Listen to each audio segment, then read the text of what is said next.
My name is Steve Layton, and I travel the world finding amazing and delicious coffee for you to drink at home. Some make coffee difficult to understand and complicated, but here it's my job to make it easy and fun and tell you what's in my mug.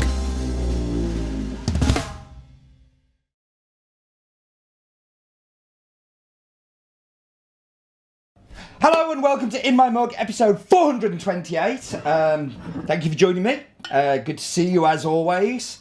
I'm not here. I am here, but I'm not here when you're watching this. I'm in Central America. So I recorded this a couple of weeks ago just to make sure that we continue the content and don't have big gaps in there. I don't always have great internet connection while I'm away. This week's coffee is a new coffee for us. It's from a cooperative called...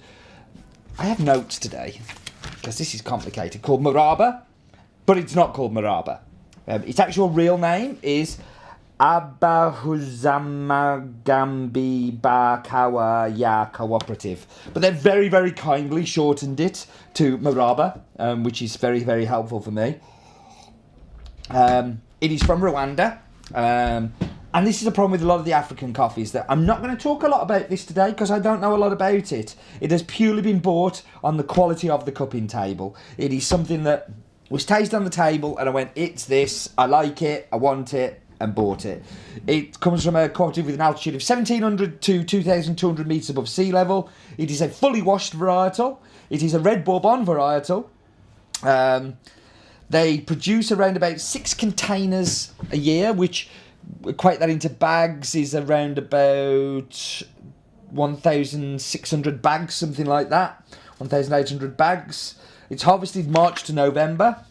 And I've actually tasted this coffee before because they also roast their own coffee.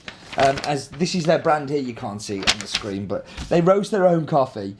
And they sell it in the supermarkets in Rwanda. And I saw this and tried it. This is a lot better. I'm not blowing my own roasting trumpet, but it's a lot better. But it tells me a little bit here about the Maraba Cooperative. Has 2,000 farmers in the Hui district. They are trained by the company to grow good food, good coffee, and high quality coffee the brand of Maraba. They've been trying to recover from the impact of the genocide by improving coffee cultivation to deserve getting a higher income. So, as we know, Rwanda went through the terrible 90s where the world forgot about them. They've been really picking themselves up. They went from having no specialty coffee business to, after the genocide, having a great specialty coffee business. A lot of that down to what they called the Spread or Pearl project in Rwanda, which was a USAID project headed by a guy called Tim Schilling, who is a genius of a man.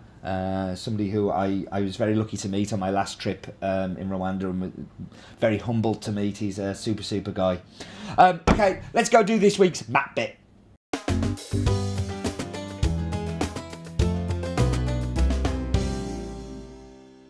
It's the map bit. Yeah, here we are. We're going up and away, and we are going down to the wonderful continent of Africa. Not often we get to do this, so it's always a treat. And here we have the lovely country of Rwanda. There are no plastic bags in Rwanda. In 2007, they became the first country to legislate it is illegal to have a plastic bag. So, excuse me, very cool. Let's go down to the farm. So here we have the mountainside of where the mill is. Here's the pictures of the mill, the drying tables, so the African raised beds. Fantastic infrastructure here, very pretty, very well run mill. Lots of these wet mills all over Rwanda after the USAID Pearl project money that came in. You see how incredibly mountainous it is. The highest point of Rwanda is 4,519 metres, Volcan Karisimbi. And then the lowest point is the Rwenzori River. And that was the map bit.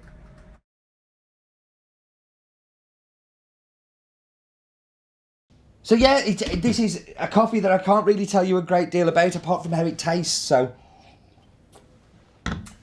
to start off with, it's very sweet. So I'm getting that very typical Bourbon sweetness. But it kind of reminds me a little bit of dolly mixtures. Now I know that's a weird descriptor, but it just, like, very sugary, very kind of, just very sweety like. It's got a really interesting kind of, what's the word I'm looking for? Sorry, let me go back in. That kind of lychee, where it's creamy and kind of, I think it's also texture driven because the texture is very, very smooth. In the aftertaste, it just kind of goes into this beautiful milk chocolate. And I've been trying to avoid milk chocolate for a while, but this one has definitely got that milk chocolate vibe going on in there. Right, let's go look at this week's fact file.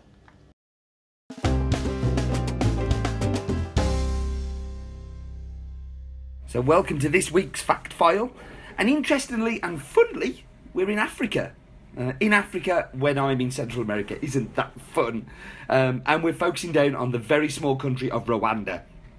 So Rwanda has 28 to 35,000 hectares of land devoted to coffee, and is the 29th biggest producer in the coffee world. So a very, very small producer, but starting to raise quality. 275,000 bags is the total production. Common varietals you'll find there are Bourbon, you'll find Katai, Katura. There is quite a wide range of heirloom stuff as well. There are about 450,000 smallholders in Rwanda. So you just saw that figure of how much coffee is produced and how many smallholders. We've worked with 5 farms in Rwanda in the last year or so. The coffee is Maraba Kabui. It is red Bourbon, fully washed from the Hui district, producing around about 18 metric tons, altitude of 1,700 to 22,000 metres above sea level. That was the fact file.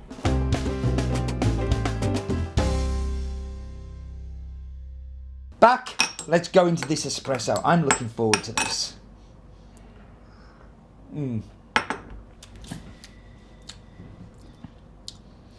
So the dolly mixture is not so much here. It's become much more chocolatey. Much more what I expect of a Bourbon. The filter was not typical at the start. It definitely finishes up like that. This is more milk chocolate, kind of smooth. Very interesting. That lychee is still there as well, which I like very, very much. Into the cap.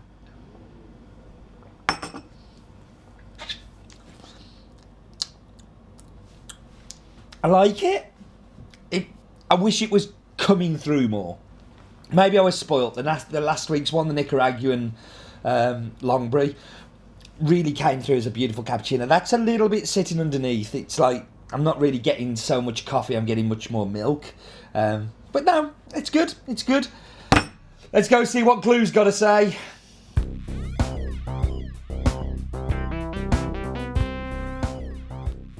Rwanda has one of the highest proportions of women in its parliament. 64%! And I tell you something else, Roland. Were it not for women, that country would not operate. They literally run around making everything happen. They are not only the backbone, but they're the muscle of that country too. Very, very impressive. Very, very impressive people. Okay, time to wrap up. Thank you for joining me.